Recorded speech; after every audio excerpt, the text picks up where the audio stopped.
When I called my mother that night, I wasn't asking for money, I was begging not to fall apart. The apartment was quiet, except for the low hum of my dying laptop fan. The air smelled faintly of burnt coffee and panic, that metallic scent of exhaustion I'd grown used to. The clock read 11:47 p.m. I'd spent the last 2 hours staring at an email that could end everything. Payment overdue. Final notice. I pressed my fingers to my temple, trying to quiet the pounding in my skull. Rent, hospital bills, my own startup crumbling before it even got a fair chance. I wasn't supposed to fail. Not me. Not Sophia, the one who always figures it out. But that night, my hands wouldn't stop shaking.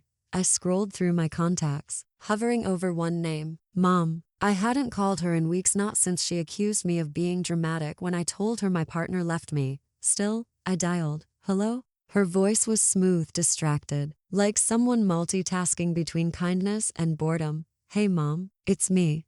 A pause. I heard the faint clinking of glass, laughter in the background. Probably another dinner with people who thought she was perfection in pearls. Oh sweetheart, it's late. Everything all right? Her tone was sugary, but I could picture the wrinkle forming between her brows. The one she got when something interrupted her schedule. I swallowed hard. I need some help. I'm behind on a few bills. And bills? She interrupted, with a light laugh. Sophia, you've always been so independent. What happened? What happened? I worked 70-hour weeks. I skipped meals. I poured everything I had into something I thought would make them proud. I just need a little help, Mom. Just this once. Her silence stretched long enough that I heard a chair scrape in the background. Then her voice, quieter. Your father's been working so hard lately. We're not exactly liquid right now. Not liquid. I almost laughed. They own 3 houses, 2 cars, and a yacht with their initials carved into the side. I tried again, voice trembling. It's not a lot. Just enough to get through this month. I'll pay it back, I promise. You shouldn't think of family in terms of debts, she said gently, but the way she exhaled made it sound like a burden. Sophia, you're strong. You always land on your feet. Her words were like soft knives, polished, practiced, painless to her but cutting deep in me. I bit the inside of my cheek until I tasted iron. So that's a no? A pause. Then, muffled conversation. She was covering the phone, laughing with someone else. I waited. Seconds. Felt like hours. Mom? Oh, sorry dear, she said finally. I'm actually hosting tonight. Let's talk soon, okay? My throat closed. The silence between us was heavier than anything she could have said. Then faintly, the sound of her pen scratching across paper. Mom, are you writing something? I asked, though I already knew that sound, the sound of a check being signed. She chuckled. Just one of my charity pledges. You know me, always trying to give back. I stared at the ceiling, my chest tight. A laugh stuck somewhere between disbelief and grief. Right, I whispered. Always giving. The line crackled. Sophia darling, we can't afford you right now. My breath caught. She said it softly, almost kindly, like she was talking about a handbag she'd outgrown. I didn't hang up right away. I listened to her voice brightening as she greeted someone else. To the champagne glasses clinking, to her saying, make it out for 200,000 for the gala fund. The phone felt heavier in my hand than it should have. I realized I was still waiting for her to say something different. Something human. She didn't. The laughter on her end grew louder. Mine never came. Then she said it soft, almost casual. We can't afford you, Sophia. Her pen glided over the checkbook like she'd done it 1,000 times, but not for me. I didn't move. I couldn't. My phone was still pressed against my ear. Her laughter still spilling through the line like expensive perfume, sweet, cold, and impossible to breathe in.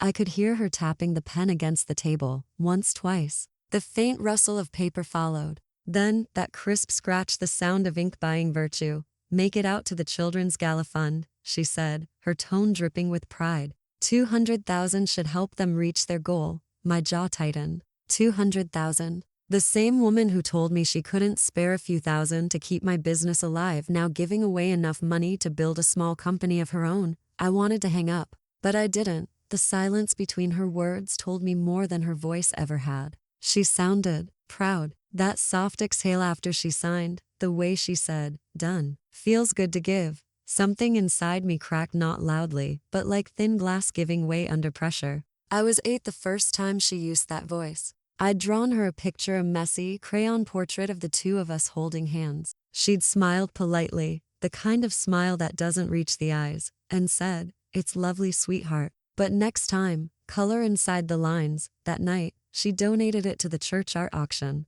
I remember watching my own drawing taped on a wall, a red sticker beside it. Sold. Margaret, a man's voice said faintly from her and my father, I think. Calm, deep. The sound of someone who never had to raise his tone to be obeyed. "You're being too generous again." She laughed, low and musical. "Nonsense. It's only money. Besides, charity makes me feel lighter." I almost dropped the phone. Lighter? That word stuck to my ribs. The more she spoke, the more I felt the air draining from my lungs. Margaret, soft, indulgent. "It's important to give back, darling. We've been blessed." Father, distant. "Still, you might want to check with Sophia." She sounded. Margaret, cutting him off. "Sophia's fine. She always finds her way, doesn't she?" I could almost see her face, lips pursed, eyes half rolled, brushing me off with that flawless composure she wore like armor. Margaret, fading. "Anyway, let's toast to generosity." The clinking glasses echoed through the speaker. I turned my head toward the window, the city lights reflecting against my tear-smudged face. Each reflection doubled, one version of me still begging, the other watching from afar. The pen scratched again. Another check, another cause, another reason she could feel righteous. I'd spent my whole life earning her approval, perfect grades, perfect posture, perfect tone. But perfection was currency she only accepted from strangers. She loved the image of being good. She just couldn't stand the idea of being needed. My fingers trembled as I whispered into the silence, "I'm still your daughter." No answer. Just the distant hum of her dinner guests laughing. I pressed the phone tighter, my pulse syncing with the rhythm of her pen strokes. The same pen that had signed every report card, every congratulatory note, every polite rejection of my existence. And now, it was signing someone else's salvation. The room around me felt smaller, darker. My laptop screen dimmed, casting faint blue light over the floor. A gust of wind slipped through the cracked window, cold enough to sting. Even the air seemed to mock me, sterile, detached. Just like her, the smell of burnt coffee lingered, and for a moment, I thought I smelled her perfume too. Iris and champagne. The scent that used to mean comfort, now reeking of distance. When I was 15, she taught me how to write thank you cards after donations. "Gratitude is good etiquette," she'd said, guiding my hand with hers as I wrote, "Thank you for your generosity." Her grip was firm, her tone patient. But I remember how she'd pulled away when I asked if love worked the same way. "Love," she said, "is earned, not given." Those words echoed now, twisted. She'd never given me love, just rules. Margaret, faint, almost a whisper, "It feels good to give." The line buzzed softly, her voice fading into background chatter. My throat burned. My lips moved before I could stop them. "Just not to me," I whispered back. The pen scratched one last time. Then silence. I didn't hang up, I just listened, long enough to hear her say, "It feels good to give." My brother called that same night, bragging about the car Mom just bought him. The sound of his laughter filled the small, dark kitchen like static. I had my phone pressed between shoulder and ear, a trembling hand wrapped around a chipped coffee mug. "You're kidding," I said, trying to keep my voice steady. "Nope." Ethan's voice carried that effortless confidence he'd been born with. "Mom said I deserve something nice after the promotion. You should see this thing. Soft, red leather seats, 0 to 60 in 3 seconds. He laughed again, that same carefree laugh that used to charm teachers, neighbors, anyone except me. I stared at the faint reflection of myself in the window. Tired eyes, pale lips, dishes stacked behind me. The silence between his words felt heavier than his bragging. I forced a breath. "They used the investment fund, didn't they?" He hesitated a split second, but I caught it. "You worry too much. Dad said it was just sitting there. I mean, you weren't really doing anything with it, right?" My hand tightened around the mug. Porcelain groaned under pressure. "Ethan, that was supposed to be for both of us. You know that." He sighed dramatically, like I was being unreasonable. "Soph, you're always so practical. Come on, live a little." It wasn't just the money. It was every echo of every year I'd spent earning approval that never came. I could almost smell the old varnish of our childhood dining table. See Mom's hand on Ethan's shoulder after he got caught cheating on an exam. "He's under pressure," she had whispered. while my science trophy sat ignored in the corner. He was their golden son, and I'd been the family's silent scaffolding, holding everything steady while no one noticed the cracks spreading. I looked at the family photo still stuck to my fridge. Mom in her pearls, Dad with that politician's grin, Ethan mid-laugh. I wasn't smiling in it. I'd never noticed that before. Must be nice, I said quietly. Having everyone believe you deserve it. What's that supposed to mean? His tone sharpened just a bit, defensive, the way it always did when he sensed truth creeping in. Nothing. I forced a smile into my voice. Just proud of you. He chuckled again, easy and self-satisfied. You'll get your turn. You always do somehow. That careless line made my pulse shift from sadness to something colder. I set the mug down. You know what's funny? I said. I've been struggling to make rent this month. There was a pause. I imagined him leaning back in his leather seat, smirking, sunlight glinting off the hood of his new car. Then he laughed. Soph, you've always been the strong one. You'll figure it out. For a moment, I couldn't speak. My throat locked up. Through the window, the streetlights flickered against the drizzle outside. Somewhere down the block, a dog barked, sharp and distant. The air smelled faintly metallic. Rain on rust. I wanted to scream at him, to tell him that strength wasn't a compliment when it meant being invisible, that I was done playing the responsible one while he crashed through life cushioned by excuses and handouts. But I didn't. I let the silence stretch until he said, Anyway, gotta run meeting some friends for drinks. You should come visit. Mom would love to see you. I smiled, though he couldn't see it. Yeah, I whispered. Maybe I will. He hung up. The hum of the fridge filled the room. I stared at that family photo again, at Ethan's grin, frozen in time. My thumb brushed against the glass, tracing the faint crack running through the corner. I hadn't noticed that before either. The light overhead flickered once, twice. I felt the first spark of something I hadn't let myself feel in years resolve. He laughed when I told him I was struggling, then said, You've always been the strong one. When my mother invited me to dinner after ignoring me for weeks, I knew it wasn't out of love, it was optics. The call came at noon. Her voice was sweet, polished the way it always got when she was performing for someone. Darling, she said, we're having a small dinner tonight. Just family and a few important guests. It would mean a lot if you came. I waited a beat before answering. You haven't called in 3 weeks, Mom. A pause, barely half a breath. You know how busy we've been. Anyway, dress nicely. It's a big night for Ethan. Of course it was. It always was.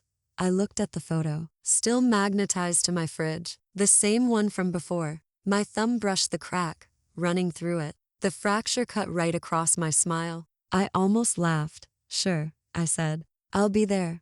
The house smelled the same, roses and money. The kind of scent that sticks in your throat. My heels sank slightly into the plush carpet as I stepped inside. Every chandelier sparkled like it was showing off. Sweetheart. Mom greeted me at the door with that smile. All teeth, no warmth. She kissed the air beside my cheek. You look rested.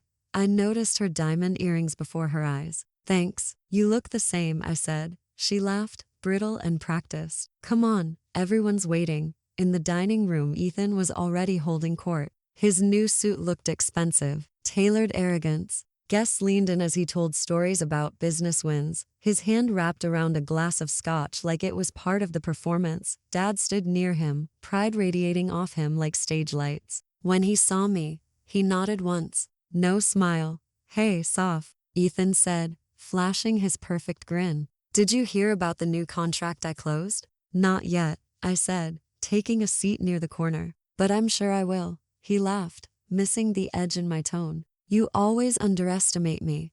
Do I? I asked. Mom clinked her glass gently. Let's not bring tension to the table, please. The dinner was absurdly perfect, polished silver, expensive wine, steak so tender it fell apart when I touched it. Around me, voices buzzed like static, praise, laughter, and the constant, nauseating hum of Ethan's name. At one point, one of the guests, some real estate friend of Dad's, turned to me. So, Sophia, what do you do these days? I smiled politely. I run a small startup, still building traction. Mom's fork paused mid-air. Not now, darling, she said with that same smile she used on reporters. We're focusing on Ethan tonight. The room went quiet for half a second, long enough for the humiliation to settle in my stomach like lead. Then the laughter resumed, loud, cheerful, deafening. Ethan smirked at me over his wine glass. Don't take it personally, Soph. Tonight's about celebration. I forced a laugh. Of course. Wouldn't dream of stealing your spotlight.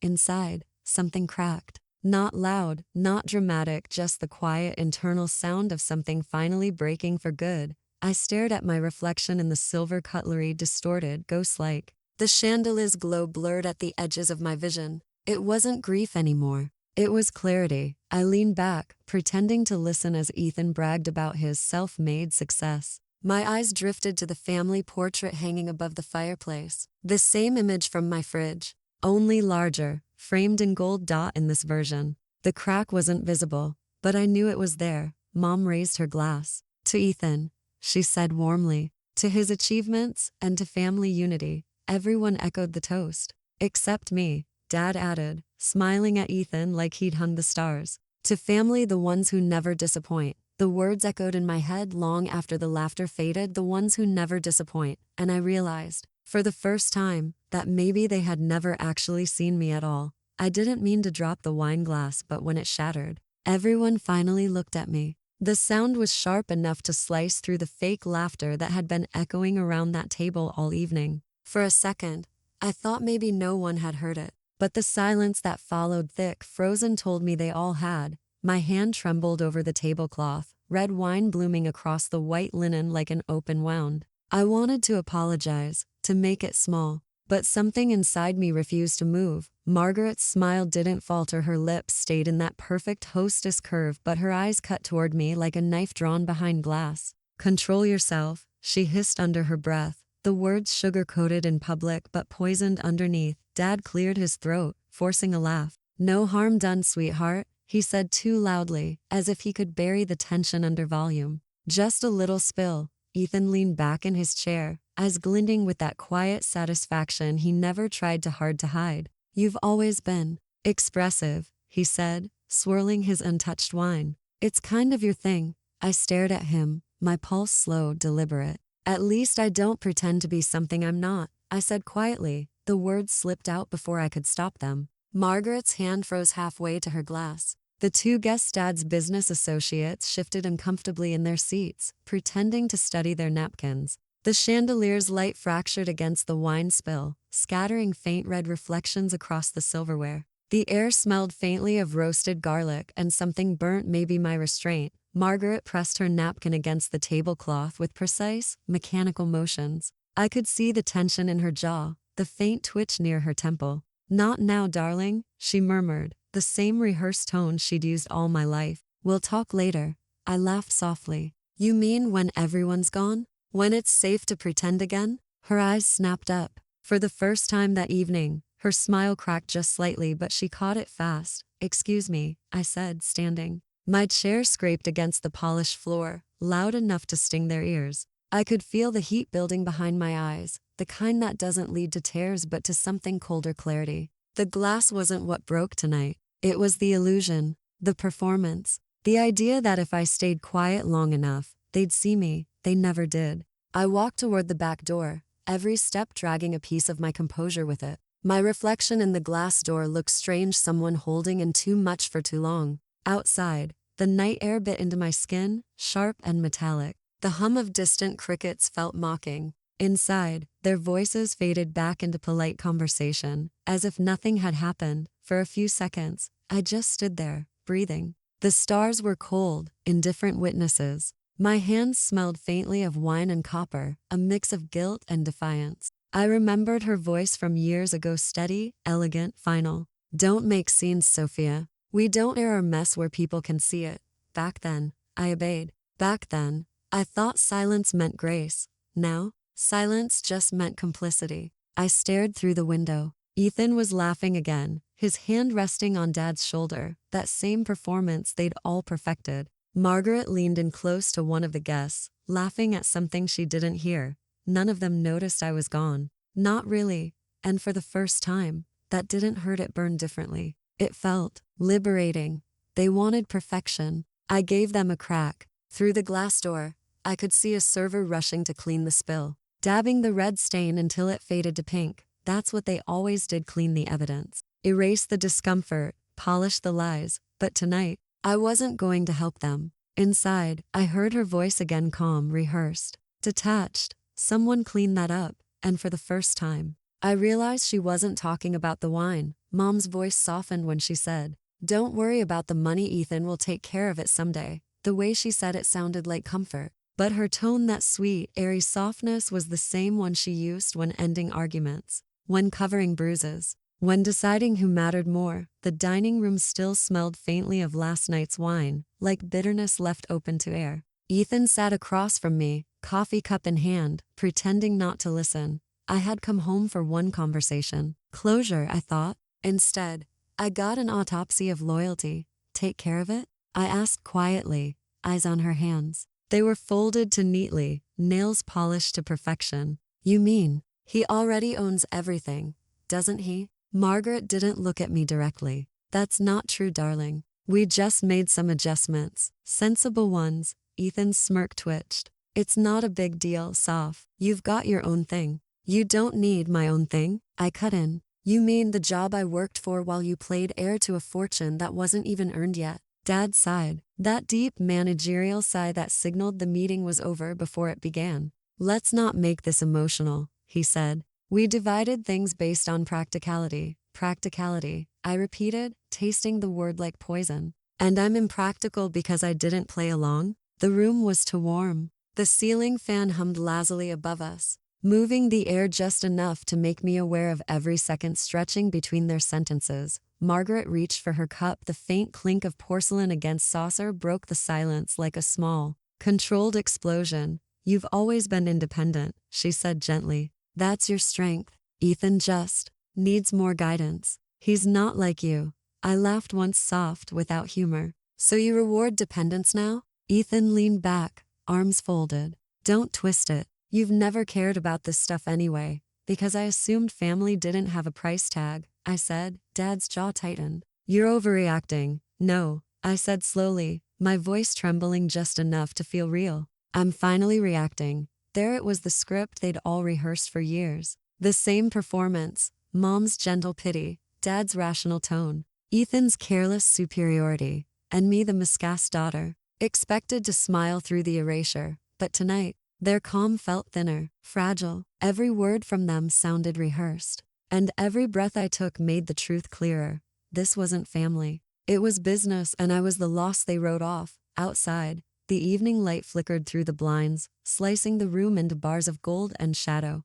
The hum of the refrigerator filled the silence that followed my last sentence. I could hear my own heartbeat, steady but sharp, like footsteps pacing behind glass. Margaret reached across the table, her hand hovering above mine. Sweetheart, she said softly, we're only trying to make things fair. I met her eyes. Fair, I whispered. That's one word for it. She smiled, the same smile that used to make me feel safe. Now it just looked expensive. Ethan pushed back his chair, stretching as if bored. Guess that's settled then, he muttered. Margaret nodded, collecting the empty plates like nothing had happened. Dad checked his watch, and just like that, the meeting was adjourned. But something inside me didn't settle. It sharpened. They thought I'd accepted it, that my silence meant surrender. But beneath the table, my hand was already on my phone. I wasn't recording out of impulse. I was documenting. As I left the room, my reflection in the hallway mirror looked unfamiliar, calm, composed, but the eyes were calculating. Somewhere between the glass shards of last night and the signatures on those papers, something in me had changed shape. That night, I opened my laptop and started a new folder called Plan. I didn't want revenge, I wanted the truth to cost them something. After the inheritance talk, silence became a habit. Days blurred into each other, morning coffee, fake smiles, polite family chatter. But underneath, something constant burned. They thought I'd sulk, maybe cry, then move on. That's what good daughters do. But good daughters don't survive families like mine. So I started small, searching through the corners they assumed I'd never touch. Hey, Mom, I said one afternoon, leaning against the kitchen doorframe. Do you still handle the charity's financial side? Or did you hire someone? Margaret didn't look up from her tablet. Why do you ask? Curiosity. You always said you wanted me to understand the business side of things. Her lips pressed together, the faintest tremor before she smiled. We use an accounting firm now. Everything's transparent. Of course, I said, pretending to pour tea. Transparency's kind of the point of charity, right? She froze for a second, not visibly, not to anyone else, but I saw it. The micro expression. A tiny tightening near the eyes. Guilt disguised as irritation. That's when I knew I'd hit something. I didn't even need proof yet. Her silence was its own confession. The next morning, while the house slept, I logged into my old laptop, the same one I used for college papers. Now resurrected for something far colder. The screen glowed faint blue in the dark room, humming quietly. Outside, the wind brushed against the window, carrying the distant hum of traffic. My reflection looked like a ghost in the glass, still, watchful, waiting. All right, I whispered to myself. Let's see what you've been hiding. The charity's website looked clean. Too clean. Every donation listed, every press release polished. But then under Community Development Fund, I found transaction numbers repetitive, suspiciously uniform. Dad's company name appeared beside them. Consulting FEs. I frowned. Consulting for what? A soup kitchen? The pieces started rearranging themselves in my head. The charity that couldn't afford to help me had quietly funneled money into Dad's company. And Ethan the heir was listed as a junior director in both. Their empire wasn't built on success. It was built on family-shaped lies. Downstairs, laughter floated up from the living room. Dad watching something with Ethan. Their voices sounded easy. Unbothered. It was almost poetic. They were laughing while I was exhuming their sins. Later that week, over breakfast, I tested the water. Hey Ethan, I said, scrolling through my phone. When did you join Dad's company as a director? He blinked. What? It's on the charity website. Looks impressive. Mom's spoon clinked sharply against her cup. That's just a title, sweetheart. A formality. Sure, I said, keeping my eyes on my plate. Titles always mean nothing until they do. Ethan laughed nervously. You sound like a conspiracy theorist. Maybe, I said softly. But conspiracies usually start as paperwork. A part of me hated this, the deceit, the quiet manipulation. But another part felt powerful. For once, I wasn't their disappointment. I was their unseen reckoning. I didn't scream or accuse. I documented. Screenshots, PDFs, account statements. Every lie had a timestamp. Every justification had a file name. I remembered being 12 watching Mom cry over a budget cut in her charity that stopped a program for sick kids. She said donors had pulled out. Now I realized those donors never existed. The program died so their image could live. Was it ever about helping anyone? I whispered to my reflection that night. The reflection didn't answer, it just stared back, silent and complicit. The room felt colder, though the heater was on. The hum of the laptop grew louder, the air thicker, like even silence was listening. I didn't know yet if it was illegal, but I didn't need it to be, it just had to be true. Because truth hurts more when it's undeniable. I started building folders, charity transfers, company invoices, public image campaigns, and one at the bottom, hidden behind layers of encryption evidence. Dad knocked lightly on my door that evening. You're quiet lately, he said. Everything okay? I turned in my chair, forcing a smile. Yeah, just organizing some old files. He nodded slowly, studying my face. You've always been meticulous. Guess I learned from the best, I said. He smiled, but his eyes lingered too long, suspicious. Then he left. For the first time, I realized something chilling. If they ever found out what I was doing, I wouldn't just be cut out. I'd be erased. But it didn't matter. The truth had already started to breathe. The deeper I dug, the more I realized the charity wasn't just fake. It was a cover. Dad always locked his office, but one night, the door wasn't fully closed. The hallway was half dark, washed in that dull amber light from the staircase chandelier. My parents had gone to bed an hour ago. Or so I thought. The air near the office smelled faintly of old paper and whiskey. The door was ajar, a sliver of light slicing through the crack. For years, that room had been off limits, a kingdom behind mahogany walls. Tonight, curiosity wasn't curiosity. It was strategy. Just 5 minutes, I told myself. 5 minutes, and I'll finally know what they're hiding. The brass handle was cold against my palm. It didn't even creak, almost like the house itself wanted me inside. Stacks of ledgers lined the desk, each one marked with that same gold charity seal I'd seen in their annual brochures. The one Mom used in every photo op, her smile rehearsed, pearls shining under fake humility. They said they couldn't afford your tuition, remember? My mind whispered, but they could afford the gala. I opened one of the binders, donor names, transaction codes. A maze of shell foundations and payments rerouted between companies I'd never heard of. My eyes caught one line: Community Relief Fund transfers via RS Holdings tax credit conversion. I froze. This wasn't charity. It was laundering.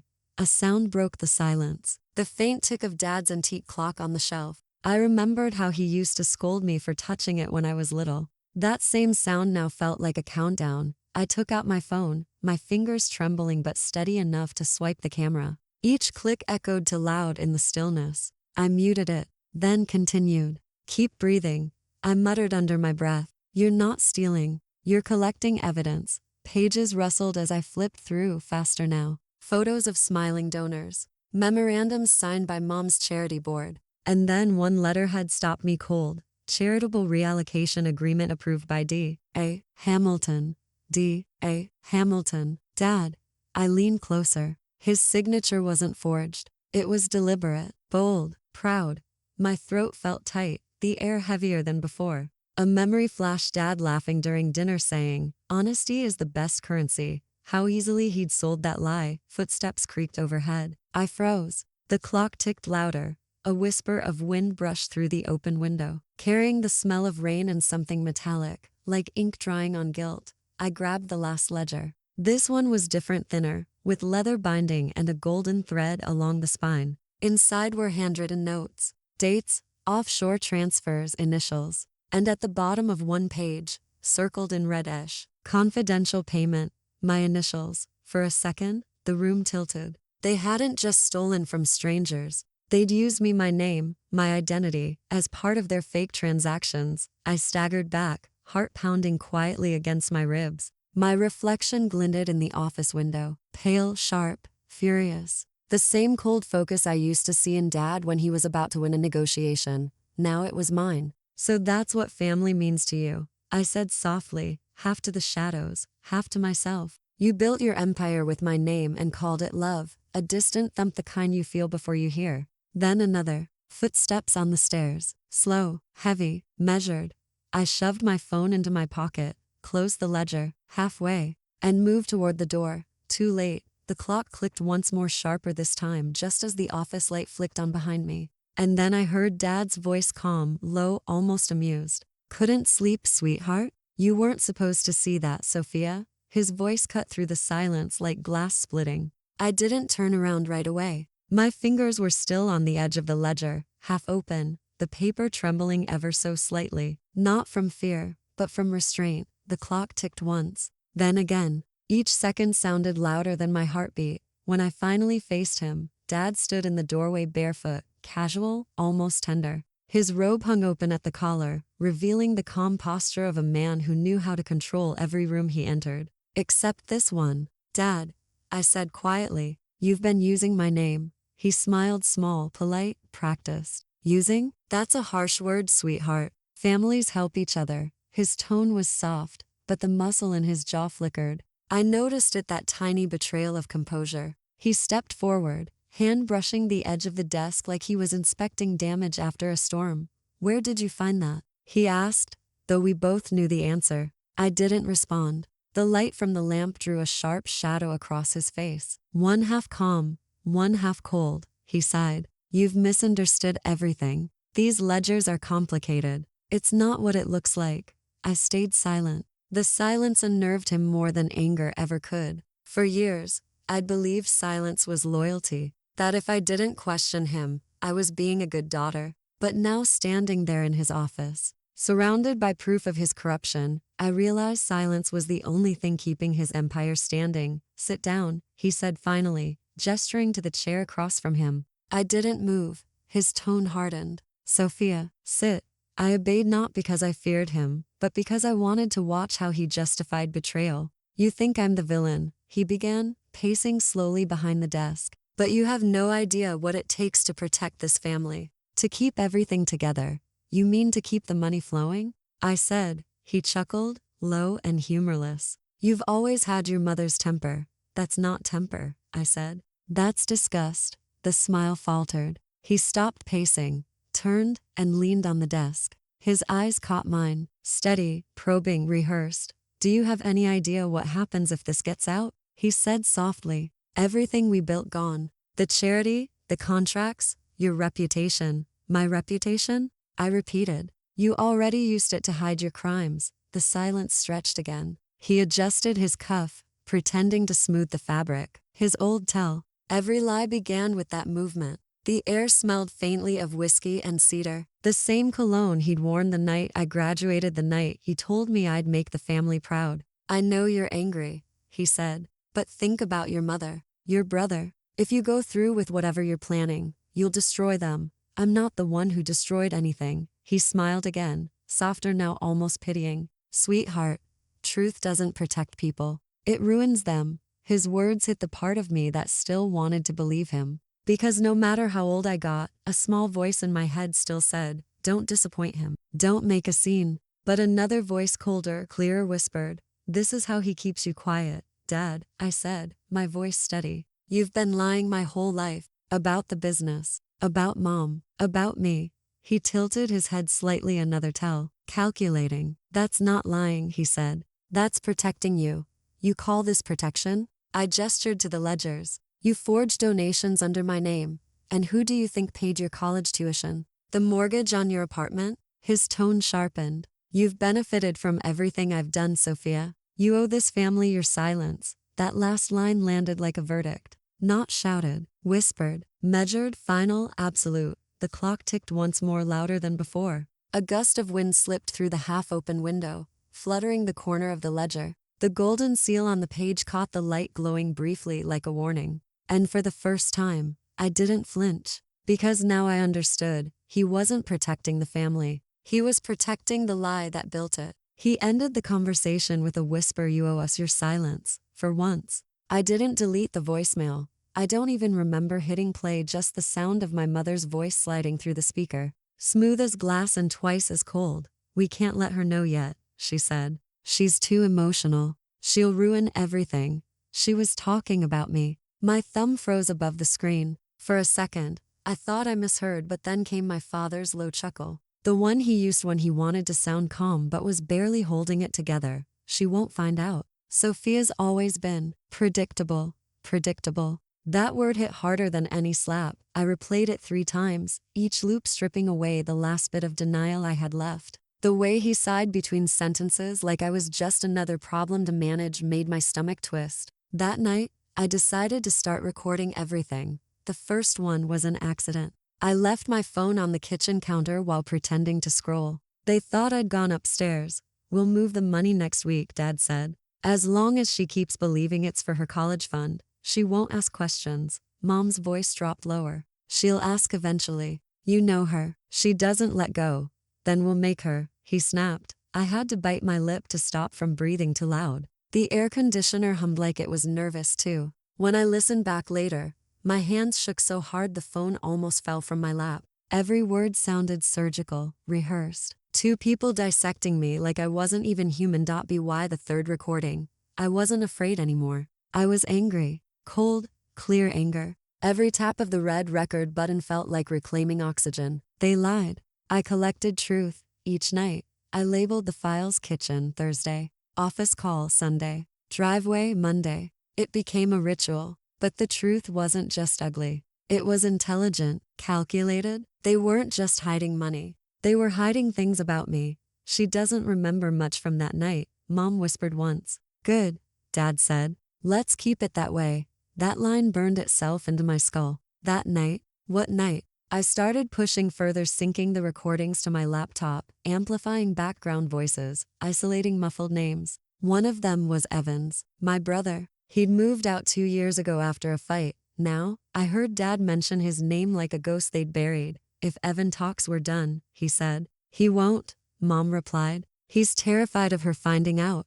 Of me finding out what? Every playback chipped away at something inside me. By the 10th file, my voice sounded foreign. When I whispered to myself, keep going, the recordings filled my headphones like poison but also purpose. Each secret was another nail in their coffin. Still, there were moments between the noise, silence, creaks, faint echoes where I heard my own heartbeat sync with theirs. I wasn't just recording evidence. I was learning their rhythm, how they paused before lying, how they laughed too easily when guilt was close, How they said my name only when they needed control. It made me wonder if they'd ever loved me, or if that too had been rehearsed. One night, I almost stopped. The screen glowed in the dark, folder full of files, their voices stacked like bricks of deceit. I hovered over, delete all. For a second, I wanted to end it, to stop hearing their cruelty. But then the newest voicemail appeared. Timestamp, 11:42 p.m. from Mom. My throat went dry. I pressed play, static. Then her voice sharp, hushed close. Make sure Sophia never finds that folder. If she does, the plan won't work. A pause. She can't know what we did to her. That was the first time I realized the recordings weren't the secret. They thought they were meeting donors, but they were walking into my trap. By the time the invitations went out, I'd already leaked the first batch of recordings. A few anonymous clips sent to journalists, just enough to raise suspicion, not enough to point back to me. The headline that morning read, "Local charity under investigation for financial misconduct." Mom had nearly dropped her coffee cup. "This is ridiculous," she hissed. "Who would even?" "No, it's fine. It's nothing." Dad adjusted his cufflinks, jaw tightening. "We stay calm. We'll handle it." I pretended to glance up from my phone, all wide-eyed innocence. Bad timing, huh? Right before the event, Mom's smile was too sharp. "Exactly why we must go through with it, darling. Optics matter. Optics." I almost laughed. She didn't know the optics were exactly what I was counting on. The charity dinner was my idea, or so they believed. A family reunion mixed with a donor event, hosted at the same hall where they'd celebrated their 25th anniversary. I chose it deliberately. Every corner had a memory. And a hidden camera. When I arrived early, the lights were low, the air faintly scented with old wine and polished wood. I adjusted the mic, clipped to the back of my dress, live feed running straight to an investigator's earpiece to tables away. He looked like a bored guest, swirling his drink. I checked my reflection. Calm eyes, steady breath. But inside, I could feel it, the same cold fire that had carried me through every recording, every sleepless night. They arrived fashionably late, as always. My mother floated in first pearls, poise, and perfume that could choke sincerity. My father followed, smiling too widely, shaking hands like a man trying to prove he still mattered. "Sophia, sweetheart," Mom said, kissing the air near my cheek. "You look radiant." "Thanks, Mom. You too." Her grip lingered on my arm, a little too tight. "Nervous?" she whispered. "About what?" I asked. Her eyes flicked toward the crowd. Journalists, donors, investigators disguised as both. She didn't answer, just smiled that practiced, camera-ready smile. The speeches began. Polite laughter, clinking glasses. My father boasted about transparency and integrity, words that tasted like rust in my mouth. I caught the investigator's subtle nod across the room. The recording devices were live. Every lie was being archived in real time. "You've done so much for the foundation," a donor said. "We couldn't have done it without the community." Dad replied smoothly. I wondered if he even heard himself anymore. If he'd said the lies so often that they'd calcified into truth in his head, between speeches. I excused myself to the restroom, really, to check the live uploads. The files were transferring cleanly, voices crisp, clear. The web was closing. "Sophia," a voice called as I returned. "My brother, Evan." He looked thinner, older. His eyes searched mine like he wasn't sure what side I was on. "You did this, didn't you?" he whispered. "The leaks? You should sit down," I murmured. "It's almost starting." He exhaled a mix of relief and fear. "Then it's about time." Dinner began. Silverware scraped. My parents were glowing, unaware that every word they spoke was another thread unraveling their empire. Then came Mom's toast, her favorite performance. "To family," she said, raising her glass. "To trust, legacy, and everything we've built together." Applause, cameras, flashbulbs. Her hand trembled slightly when she set her glass down, a detail small enough to miss, but I saw it. Maybe she already felt the ground shifting. "You look nervous, dear," she said suddenly, turning to me mid-toast, eyes cutting through the laughter. I met her gaze, heart steady, lips curling into a faint smile. I smiled back because by then, I knew she'd already lost the room. The next morning, the headlines used our last name like it was poison. The phone wouldn't stop vibrating. Each buzz felt like a pulse of guilt crawling up my arm. I didn't need to open the notifications. The previews said, "Enough. Local charity family under federal investigation.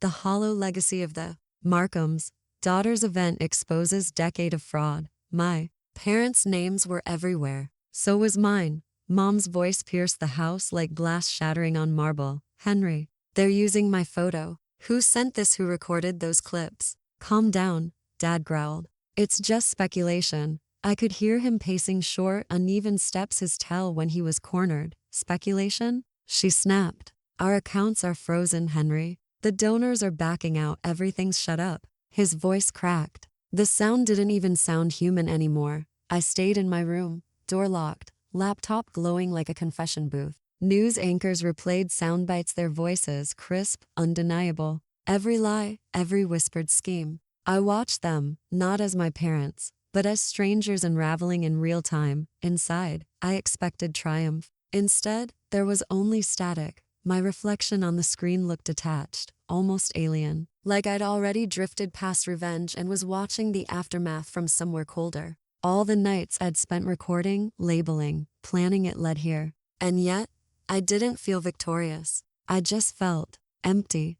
Sophia. Mom's fist slammed the door. Open this right now. I didn't move. You think you can humiliate us? She hissed. After everything we've done for you? Done for me. That phrase twisted like wire around my throat. I opened the door slowly. She stood there trembling. Mascara streaked, pearls gone, a silk robe hanging loose like it no longer belonged to her. What did you do? She whispered. I told the truth, I said quietly. You ruined us. No, I replied. You ruined yourselves. I just stopped helping you hide it. Her hand twitched, a reflex between slap and surrender, then fell. You're just like your brother, she said. Ungrateful, destructive. The way she said brother made my stomach clench. Evan knew, didn't he? I asked. That's why he left. She didn't answer. Just stepped back, eyes flicking toward the hallway where Dad's shadow moved restlessly. Downstairs, the phone rang again, an unfamiliar number. Dad grabbed it before the second ring. This is Henry Markham. A pause. His shoulders stiffened. A warrant? The sound that followed wasn't a groan or sigh, it was defeat breaking loose, raw and ugly. He sank into a chair, head in his hands. For once, he didn't have a speech prepared. The air smelled like burnt coffee and panic. The house, usually pristine, felt smaller now, like the walls were leaning and listening. Mom kept muttering, half to herself, we can fix this. We just need to, we'll talk to the lawyers. I sat on the bottom step, clutching the folder of recordings, not to protect them but to remind myself what truth costs. Every voice inside it was a scar, permanent, irreversible. That's when my phone buzzed again. Unknown number. I hesitated, then answered. Sophia? Evan's voice. I hadn't heard it in 2 years. You saw the news? I said. Yeah. He breathed. What did you do, Sophia? Something in his tone wasn't anger, it was fear. Like he knew this wasn't over. His next words froze me mid-breath. You don't understand. They weren't the only ones hiding something. He cried for the first time, but not for me. He stood by the kitchen window, shoulders hunched, eyes wet but unfocused. The morning light hit him in sharp lines, too bright for how dark that room felt. I'd seen Ethan angry, smug, broken, but never small. He turned toward me like a child caught stealing. Please, Sophia, I can fix this. Just tell them it wasn't all me. His voice cracked. Not the kind of crack that begs sympathy. The kind that comes when a man finally realizes his control is gone. I already told them the truth, I said quietly. You just don't like what it sounds like. He took a step closer, rubbing his face hard, like he could erase whatever shame clung there. You think this feels good for me? Losing everything? You think I don't care about what you've done to us? Us. He still said us like the word had any meaning left. I didn't do this to you, I said. You just ran out of people to hide behind. He slammed his palm against the counter, and the sound sliced through the silence. The plates rattled. I didn't flinch. Damn it, Sophia. You don't get it. Mom and Dad, they're furious. They won't talk to me. They cut my cards. They finally saw you for who you are. He froze, hand still on the counter. His breathing went uneven, like the words had knocked something loose in his chest. I made mistakes, okay? His tone softened. But I didn't mean for it to go this far. I thought I could fix it before it got out. The irony almost made me laugh. You mean before I found out? He didn't deny it. His jaw twitched. The same tell he'd had since we were kids, a small pulse under his left ear whenever he lied or panicked. I just wanted things to stay normal, he said. His eyes flicked up, red and wet. You're my sister. You're supposed to protect me, not destroy me. That word again, destroy. It sat heavy between us, like smoke that refused to clear. I did protect you, I whispered. For years. I covered for you when you stole, when you lied, when you blamed me. I told myself you'd grow out of it. But you never did. You just learned to cry on cue. The air tightened. I could hear the faint hum of the refrigerator and the slow tick of the wall clock. He was crying harder now, shoulders shaking, voice trembling through his words. Soft, please, don't do this. They'll cut me off completely. I have nowhere to go. His tears were real, I knew that. But so was his timing. Every apology came when the consequences finally did. I can't undo what's already been said, I murmured. You could try. No, you could have stopped. He stared at me like he didn't recognize the person standing across from him. Maybe he didn't. Maybe I didn't either. Then he said it, the line that made everything inside me go still. You think you're better than us now? Because you got lucky? Because you found out first? I took a slow breath. No, Ethan, I'm not better. I'm just done pretending we're the same. He looked away, lips trembling, a sound somewhere between a sob and a laugh escaping him. You've changed. I had to. He wiped his face, angry at his own tears now. The sunlight caught the dampness on his fingers, making them glisten for a second before he curled them into fists. You destroyed everything, he said, voice hollow. I stepped closer, close enough that he could see the calm in my eyes. No, I said softly. I revealed it. He didn't move when I walked past him, just stared at the floor, as if realizing the truth was the only thing left standing. She came to my apartment, wearing pearls in panic. When I opened the door, she was already crying. My mother never cried, not unless someone important was watching. Her hands trembled just enough to look delicate, and her voice cracked in all the right places. Oh, Sophia, she whispered, pushing past me without waiting. You've made everything so difficult. I didn't say a word. I just watched her glide through my tiny living room like she was walking through a charity auction, pretending to admire things she didn't understand. She ran her fingers across my thrifted bookshelf, the chipped table, the single couch I'd bought secondhand. This is where you live now? She asked softly, her tone somewhere between pity and performance. I folded my arms. It's mine. She gave a shaky laugh that didn't sound real. You sound so proud of that. There was a long pause. I could smell her perfume, the same floral scent she used the night she told me, we can't afford you. It made the air heavier. Finally, she sank onto the couch, dabbing at her eyes with a tissue. I've been so worried about you, sweetheart. You haven't answered my calls, because every time you call, it's about an image, I said. Not about me. Her face twisted. That's not fair. You think I don't care? You think this has been easy for me? There it was, the guilt. The emotional hook she'd perfected over the years. I could almost predict her next line before she said it. You've always been so dramatic, she murmured. Your father and I, we just wanted what's best for you. You walking away like this, it broke us. I almost laughed. You're not broken. You're just inconvenienced. Her voice rose, trembling between rage and sorrow. You've turned your siblings against us. You've made me look like a monster. That word monster hung in the air like static. I took a slow breath. If the shoe fits, she shot up, tears streaking her foundation. Don't you dare speak to me like that. After everything I've done for you, I stepped closer. Everything you did was for you, Mom. The charity galas, the perfect Christmas cards, the successful daughter you paraded around at dinners while my brother wrecked his third car and you still called him a boy with potential. Her lips trembled, but she didn't speak. Her silence said everything.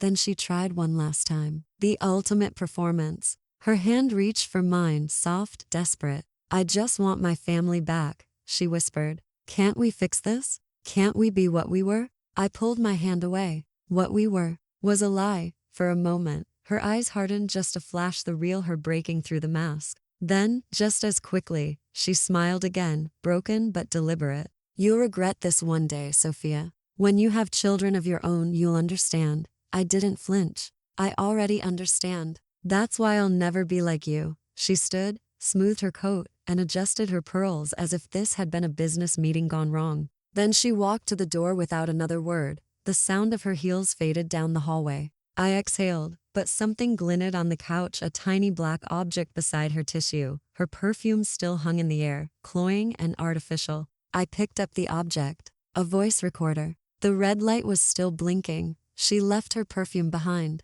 And I noticed the small recorder still blinking red. Her own words became the nail in her coffin. I sat in silence for a long time before pressing play. The small recorder lay on my coffee table. The red light finally dead. It looked harmless, a shiny piece of plastic, light enough to break. But I knew the truth. Sometimes the smallest things carry the loudest ghosts. A soft crackle. Then my mother's voice filled the room. Yes, she bought it. Completely. She's so emotional. She'll say anything now. Just make sure the accounts are clean before Monday. My throat went dry. The air in my apartment thickened, the heater humming like a low growl in the background. I hit rewind, just to be sure I heard it right. Clean the accounts. I don't care what it costs, Henry will handle it if it gets messy. She laughed after that, not the brittle charity luncheon laugh, but something colder, unfiltered. A sound I'd never heard before. I could hear another voice faintly in the background. A man, maybe my brother,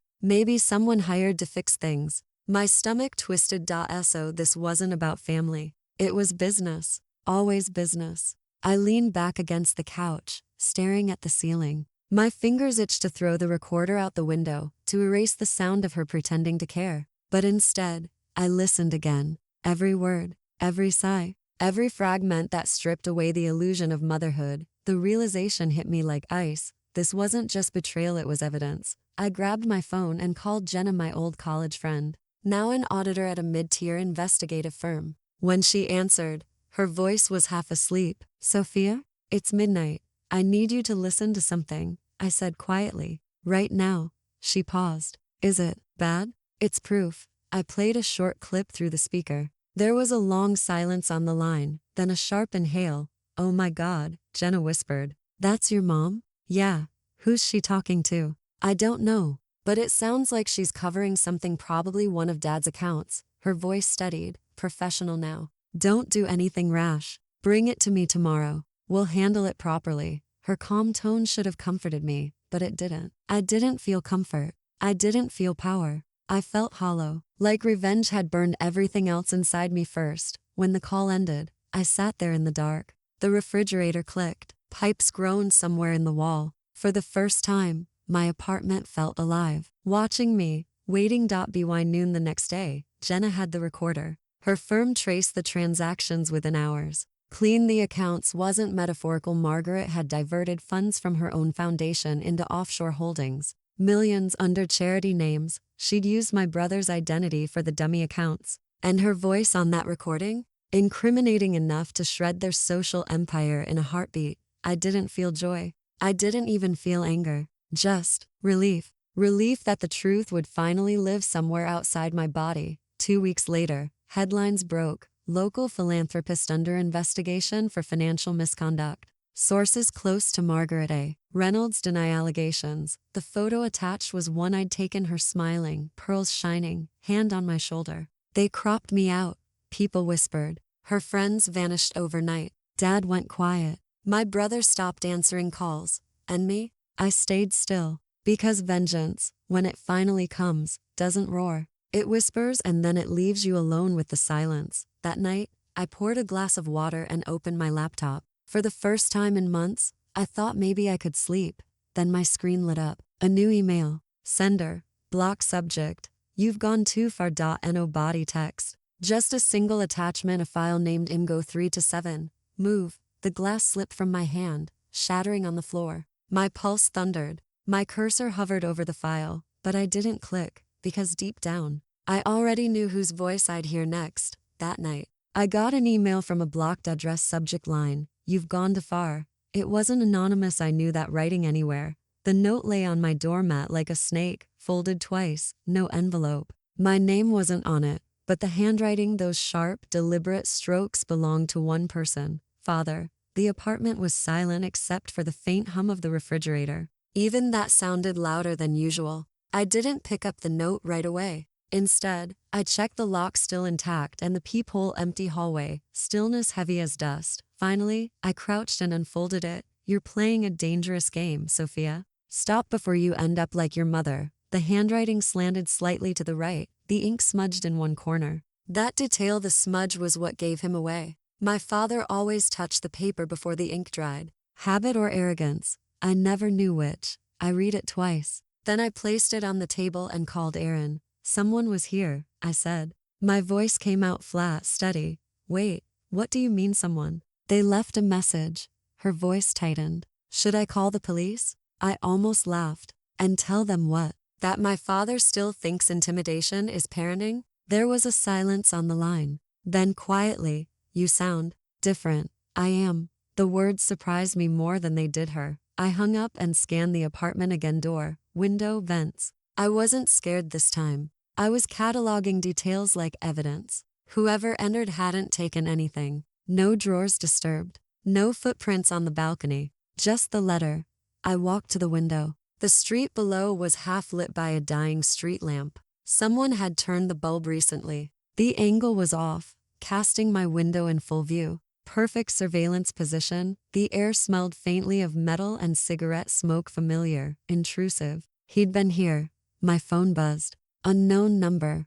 I answered without hesitation. If you're going to threaten me, at least use your real name. A pause. Breathing on the other end, slow, measured. Then a low voice, not my father's. You shouldn't dig up graves that aren't yours. Click. I didn't move for a full minute. The hum of the fridge returned, steady, mocking. Then I began to smile. Fear was useful, it made me sharper. And whoever that was had just confirmed there were two people involved now, my father, and someone willing to clean his messes. I took the letter, slid it into a plastic sleeve, and placed it inside my desk drawer, next to the recordings, evidence. The next knock came at 2:17 am, soft, deliberate, 3 times. I didn't open the door. I just spoke. Tell him it's too late. I already know. Footsteps retreated. No voices. When I finally opened the door, the hallway was empty except for a faint draft curling around my ankles. A second note waited, taped to the frame. You don't know everything. No signature. Same handwriting. Same smudge. I stood there, reading the line again and again, until my pulse steadied. The world outside felt frozen, like the air was holding its breath. That's when I realized the letters weren't meant to scare me. They were meant to measure me. To see if I'd flinch. I closed the door quietly, locked it twice, and went to my desk. Under the lamplight, the ink on the note caught the reflection, deep black, still wet around the edges. I pressed my thumb against it deliberately, let him know I wasn't hiding anymore. The letter ended with a line I'll never forget. Blood is thicker than justice. When they took the stand, they still wore their finest clothes, as if the truth had a dress code. I watched them settle into their seats, Margaret with trembling hands that tried to mask composure, Henry rigid, jaw tight, eyes scanning the room like a predator assessing prey. Every gesture was a performance. Practiced smiles, measured nods, as though elegance could mask guilt. My pulse was steady, my hands resting lightly on the edge of the witness table. I had rehearsed this moment in silence, over and over, stripping my fear away until only precision remained. The air was cold, stale with the weight of whispered accusations. I inhaled deliberately, the scent of polished wood and faint perfume anchoring me. My thoughts were surgical, cataloging every detail. Margaret's quivering lip, the way Henry's fingers tapped against his thigh, the subtle hitch in his voice when he denied the obvious. I cataloged lies and truths alike. The ledger Margaret had tried to hide, the emails Henry had erased, all stored like weapons in the back of my mind, ready for deployment. Your testimony today, the judge began, voice even, is expected to be truthful and complete. I understand, Your Honor, I replied, keeping my tone neutral, precise. Each word carried weight, but no tremor. Margaret's turn came next. I did nothing wrong, she said, voice tight, eyes darting. The tremor betrayed her rehearsed innocence. Henry added smoothly, our actions were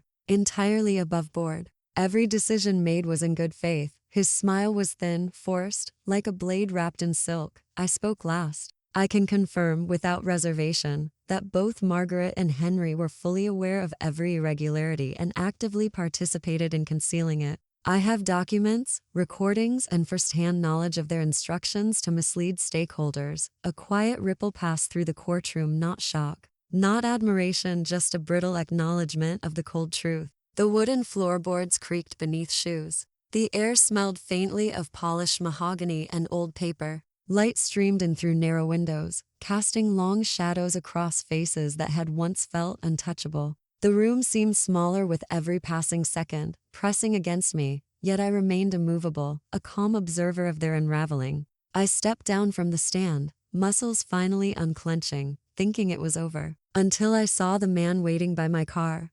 "We can make this disappear," he said. "All of it." His voice was silky, practiced, each word coated in that same false charm that had fooled so many. But not me. I felt no tremor in my chest, no instinct to flee. This time, I saw it for what it was, a last desperate maneuver, the final role of a man clinging to control. I studied him carefully. Henry's tie was crooked, just enough to betray tension beneath the mask of composure. His hands twitched, fingers brushing the edges of a folder as if to emphasize power. Yet his eyes flickered to the door twice in the last 30 seconds. He was a man rehearsing dominance, yet he didn't realize he was the one exposed. I breathed slowly, deliberately, feeling the cold air of the room bite at my skin. Every instinct screamed calm. Every thought sharpened like a knife. I would not be swayed. I would not be afraid. His bribes, his promises, his thinly veiled threats, none of it mattered. I had seen too much to be fooled now. "Henry," I said evenly, letting my gaze lock with his, "I know exactly what this is. You think money and silence will erase what you did." He forced a smile, leaning slightly closer, voice a smooth rasp. "Sophia, we can make the accusations vanish. Your testimony, your pain, all of it. Think of the freedom. Think of the trust fund. A new life, away from this mess. I don't need your money," I replied, tone calm but cutting, precise. "And I won't erase the truth. Not for you. Not for anyone." His smile faltered the slightest hitch, a twitch in his jaw that said more than words could. "You're making a mistake. A very costly mistake." I let the words hang in the air as I lifted my phone slightly, a subtle movement he didn't notice. My finger brushed record. Every syllable he had left, every attempt at manipulation, would be preserved. Finally, I was in control, and he didn't even realize it yet. The room smelled faintly of leather and stale coffee, a subtle sting that reminded me of past encounters where I had faltered.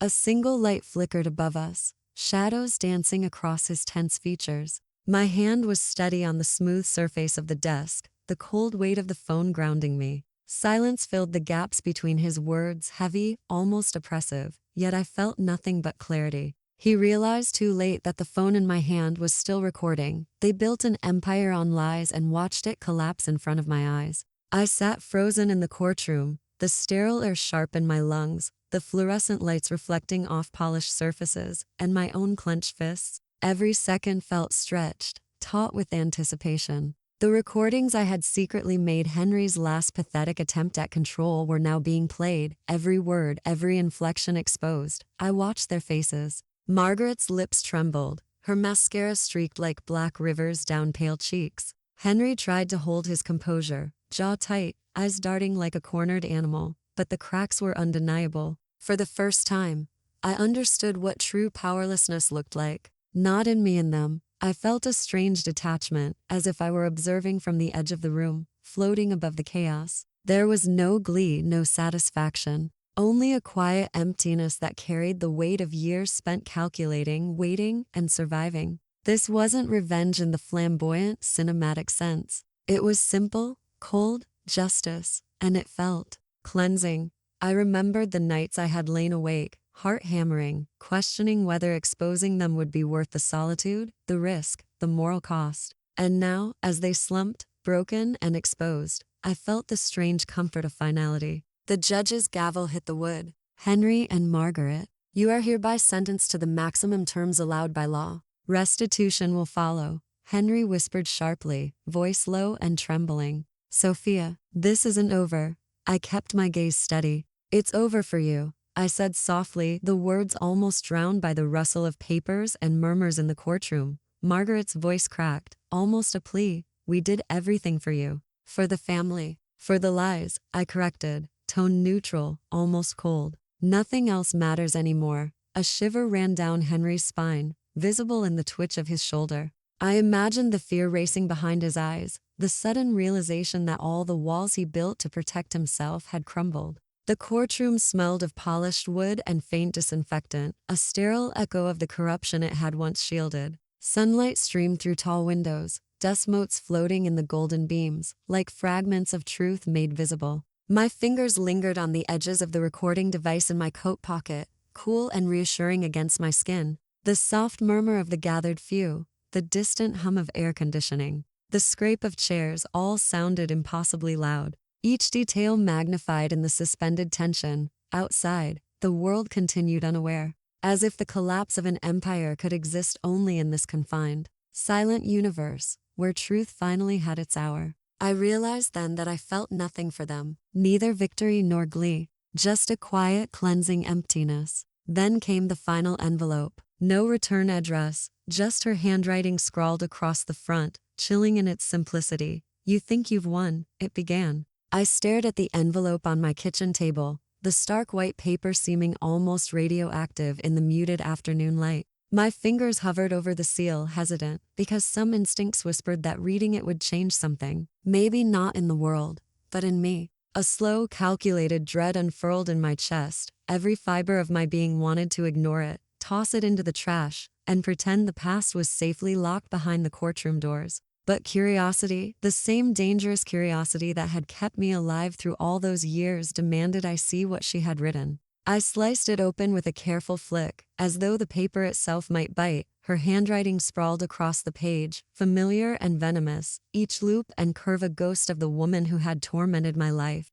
I felt the old tension coil in my shoulders, the familiar cocktail of fear and anticipation. This was Margaret, my mother, in all her meticulous cruelty, speaking from exile, but speaking directly to me. "You think you've won," I read aloud softly, voice trembling against the silence of my apartment. The letter continued. "You were always the smart one, weren't you? Clever, obedient, willing to play the games I taught you, until you grew beyond me. And yet, Sophia, in so many ways, you are just like me." I swallowed hard. The words scratched at me, not with anger, but with an eerie recognition. The cold cunning, the relentless drive. I saw parts of myself reflected in her. "I knew you'd expose us." The letter hissed in ink and memory, "and still, you did it. I always admired that fire, and I always feared it. You are my mirror, and mirrors don't lie. Someday, you'll understand what it costs to be right." I let the paper drop to the table, staring at the words. Admiration, fear, curse. Her venom had always worn the same mask. Even in defeat, she had a power that clung to me, inescapable. The afternoon sun cut slats of light across the wooden table, dust motes floating lazily, golden and oblivious. My hands shook, brushing against the ink edges, smelling the faint bleach scent of stationery. The air in the apartment felt unnaturally still, as if the world itself was holding its breath. The sound of my heartbeat filled the silent room, pounding in rhythm with a sudden, sinking realization. I lit the candle on the counter, the wax melting slowly, and as the flame flickered, I saw shadows twist across the walls like memories long suppressed. The paper curled in my fingers, fragile now, and the edges blackened with the fire. I wanted to be resolute, to burn it with certainty, but my fingers betrayed me, trembling. Was she wrong? Or was she terrifyingly right? I had fought so long to be correct, to see truth triumph, but now as the smoke curled upward, I felt an unfamiliar, creeping doubt. Perhaps understanding had its own cost, a price I hadn't yet paid. My mind raced, layering fear, recognition, and that old, familiar moral weight. She had called me her mirror, and mirrors sometimes reflect more than the surface. As the paper turned to ash, I realized she was right about one thing. For the first time in my life, silence didn't feel like punishment. I stepped off the bus onto the salt, sweet air of the coastal town, the wind tugging at my hair like an unspoken welcome. Here, there were no expectations, no hidden glances measuring my worth, no whispered judgments behind gilded doors. For the first time in years, I didn't have to be anyone but myself. I walked along the beach, the sand cold and damp beneath my boots, and I let the rhythm of the waves pull tension from my chest. Memories of betrayal clawed at the edges of my mind, the courtroom, the letters, the calculated smiles of those who once called themselves family. But even those shadows felt lighter here, softened by the steady pulse of the ocean. I realized something crucial. Love without respect is poison. I had craved their approval for decades, believed that their validation was a ticket to survival, and it had nearly killed me. Now, I understood that survival isn't about winning fights or proving truths, it's about reclaiming yourself from the hands of those who wish to shape you. I murmured to the sea, my voice barely carrying over the roar of the waves. You thought you could define me, but you were wrong. The wind seemed to echo back, a quiet affirmation that no one could dictate the terms of my life anymore. Later, in the small apartment I had rented overlooking the cliffs, I unpacked the few possessions I had salvaged: a worn coat, a leather journal, a bracelet once belonging to my mother. I touched the bracelet lightly, remembering the fire it had once represented, and let it fall onto the dresser. Symbols of the past didn't have to dominate the present. A neighbor's dog barked in the distance, a small, grounding reminder that life continued, indifferent to history and grudges. I brewed tea, the steam curling in lazy spirals, and sat by the window. For hours, I watched the tides, letting each wave wash over thoughts of fear, revenge, and sorrow until they settled into calm clarity. The sky shifted from gray to pale amber as the sun leaned toward the horizon. Seagulls cried overhead, their voices jagged and beautiful, filling the quiet with movement and sound. The scent of salt and wet earth mingled with the faint aroma of brewing tea, grounding me in the tangible, present world. The chill of evening brushed my skin, but I didn't recoil, I felt alive. The apartment creaked gently, the settling wood a quiet metronome to my newfound freedom. I thought about what I had lost, what I had endured, and what I had gained. I was scarred, yes, a map of pain etched across my heart and soul, but I was strong too, stronger than I had ever been under their watchful eyes. My reflection in the window looked back at me, unjudging, steady, and unfamiliar. This was the real me. The me that didn't owe anyone obedience, feigned smiles, or approval. I smiled, a slow, private thing, savoring the sensation of not having to perform. I had survived the storm, and in that survival, there was a quiet triumph. Not the flashy victories of wealth or status, but something far rarer: peace. I used to chase their approval now. They'll spend the rest of their lives chasing mine.